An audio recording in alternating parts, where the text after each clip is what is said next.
Welcome to big news. నేను మీ గౌసుద్దీన్ షేక్. ఉన్నదే రాస్తా, చూసిందే చెప్తా. తెలంగాణలో మావోయిస్టు పార్టీ అగ్రనేతలు, కీలక నేతలు అనేక మంది లొంగిపోయారు. ఇది మావోయిస్టు పార్టీకి భారీ ఎదురు దెబ్బ అని చెప్పవచ్చు. దెబ్బల మీద దెబ్బలు పడుతున్నాయి, కానీ ఈ దెబ్బ చాలా పెద్దది. ఎర్ర సైన్యంలో కీలకమైన వ్యక్తులు తెలంగాణ డీజీపీ సమక్షంలో లొంగిపోయారు. దాదాపు 30 మందికి పైగా మావోయిస్టులు డీజీపీ శివధరెడ్డి సమక్షంలో లొంగిపోయారు. లొంగుబాట్లు వరుస పరంపరలో జరుగుతున్నాయి. ఇప్పుడు తెలంగాణలో ఇది పెద్ద ఎత్తున జరిగిన లొంగుబాటు అని చెప్పొచ్చు. మావోయిస్టులు జనజీవన స్రవంతిలోకి రావాలంటూ ఈ సందర్భంగా డీజీపీ కూడా పిలుపునిచ్చారు. అయితే ఇంతమంది అగ్రనేతలు, ఇంతమంది కీలక నేతలు ఒకేసారి లొంగిపోవడం మావోయిస్టు పార్టీకి ఇది కోలుకోలేని దెబ్బని చెప్పొచ్చు.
నిషేధిత సిపిఐ మావోయిస్ట్ పార్టీ నుంచి 37 మంది అజ్ఞాతంగా ఉన్నటువంటి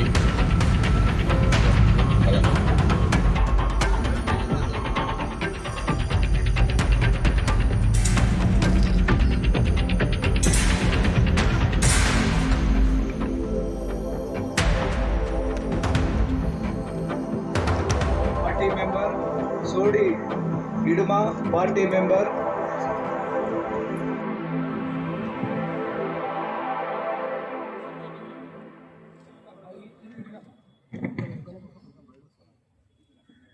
నూప గంగా అలియాస్ నీలేష్